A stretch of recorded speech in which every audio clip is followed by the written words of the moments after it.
সাইমুনা দুয়ুফুর রহমান, যারা রোজাদার ব্যক্তি, এই রোজাদাররা হলো মহান আল্লাহ পাকের মেহমান। সুবহানাল্লাহ।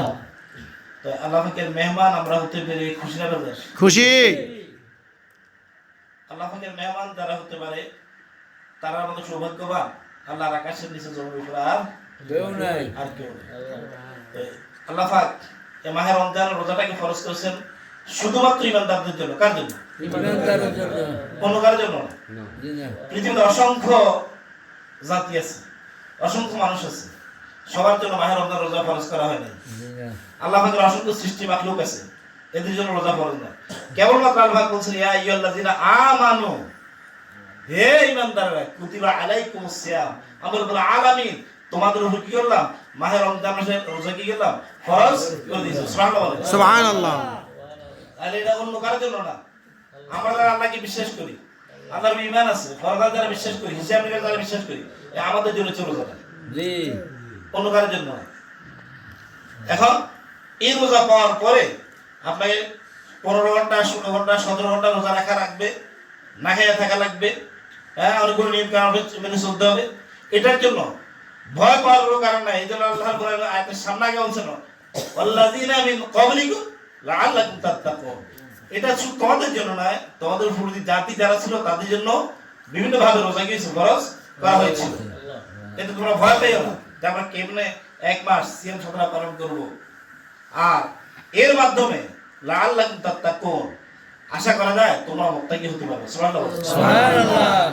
দীর্ঘ 11 মাস আমাদের দ্বারা অনেক বেশি ত্রুটি বিচ্ছিন্ন হয়েছে, অনেক গুনাহ আমরা করছি না? এখন এই গুনাহ থেকে মুক্ত করার জন্য আমাদের শারীরিক বডিটাকে পবিত্র করার জন্য আল্লাহ রাব্বুল আলামিন এই মাহে রমজান রোজা ফরজ করে দিয়েছেন। সুবহানাল্লাহ। যাদের সম্পদ হয়, সম্পদে কি দেওয়া লাগে? যাকাত। সম্পদে কি দিবেন? যাকাত। আপনার টাকা হইছে হজ করা লাগবে, যারা হজ করছে হজ করা লাগবে। আপনার এভাবে করে প্রত্যেক জিনিসের জন্য মানে নিসাব আছে। আপনাকে আল্লাহ পাক শারীরিক বডি দান করছেন, এই বডির মতো নিয়ামত আল্লাহ পাক আর কোনো কিছু দান করেন না। সুবহানাল্লাহ। এখন এই বডিটা শুকরিয়াটা কিভাবে আদায় করবেন? এই নিয়ামত শুকরিয়া কিভাবে আদায় করবেন? এটাকে কেমনে পরিষ্কার করবেন? এটা কেমনে গুনাহমুক্ত হবে? ওই গুনাহমুক্ত হওয়ার জন্য শারীরিক বডি কে আল্লাহ পাক পুত পবিত্র করবেন মাহে রমজানে এক মাস সিয়াম সাধনা পালনের মাধ্যমে। সুবহানাল্লাহ। হাদিস শরীফ সাল্লাল্লাহু আলাইহি ওয়া হাবিব যারা মুহাম্মদ রাসূলুল্লাহ সাল্লাল্লাহু আলাইহি ওয়াসাল্লাম তিনি বলেছেন যে যেদিন মাহে রমজানের চাঁদ পশ্চিম আকাশে উদিত হয়ে গেল, সাথে সাথে আল্লাহ রাব্বুল আলামিন জাহান্নামের দরজা বন্ধ করে দিয়েছেন। সুবহানাল্লাহ। জান্নাতের দরজা খুলে দিয়েছেন। আল্লাহ পাকের আর শাহজিমের নিচ থেকে এক হাওয়া জারি হয়ে গেছে। সুবহানাল্লাহ। জান্নাতে হাওয়া জারি হয়ে গেছে। এটা আল্লাহর নেককার বান্দাদের জন্য, এটা পুরস্কৃত বান্দা যারা হবে তাদের জন্য।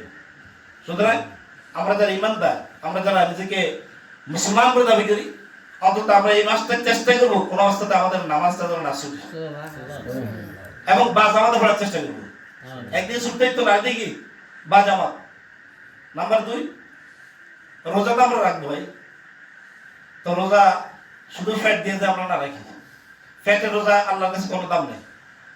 এটা স্পষ্ট হাদিস, হুজুর যদি বলবেন হয়তো 3 হাদিসে বলবেন আপনি ফ্যাটের রোজার কোনো দাম কি আল্লাহর কাছে নাই। পেট দ্বারা রোজা রাখবেন, জবান দ্বারাও রোজা রাখবেন, চোখ দ্বারা রোজা, হাত দ্বারা রোজা, শারীরিক বডি দিয়ে রোজা রাখবেন। এক কথা শেষ। শারীরিক বডির মাধ্যমে কি করতে হবে? রোজা রাখতে হবে। চোখ দ্বারা খারাপ জিনিসের দিকে, অন্যায় জিনিসের নজর দেওয়া যাবে না। হাত দ্বারা অন্যায় করা জিনিস ধরা যাবে না, কাউকে ঘুষি মারা যাবে না, কারো অত্যাচার করা যাবে না। জবান দিয়ে কাউকে গালি দেওয়া যাবে না, জবান দিয়ে ফাহিশা কথা বলা যাবে না। মানে এভাবে করে আপনার অঙ্গ প্রত্যঙ্গ যা আছে সবগুলোকে রোজা রাখতে হবে। সবগুলো কি রাখবো? যদি ওইভাবে আমরা রোজা রাখতে পারি তাহলে না আল্লাহকুম তাত্তাকুন। কথা বুঝাচ্ছেন? রোজা রাখলাম, ওই ক্ষেত্রে হানি ছেড়ে আঁকা বানিয়ে লয়ে এলাম, রোজা রাখছি, আবার গীবতের কাজও করলাম, রোজা রাখছি, আবার দেখা যায় কি করলাম, গালিগালাজও করলাম, ইত্যাদি অনেকগুলো বিষয় আছে। তো সবগুলো আল্লাহ সুবহানাহু ওয়া তাআলা আমাদের সবাইকে যেন আল্লাহ পাক যেভাবে রোজা রাখতে বলছেন আমরা ঠিক সেভাবে তার রোজাগুলো পালন করতে পারি। আল্লাহ পাক আমাদের সবাইকে তৌফিক দান করুন। আমিন। ওয়া তৌফিক ইল্লা বিল্লাহ। আসসালামু আলাইকুম ওয়া রাহমাতুল্লাহ।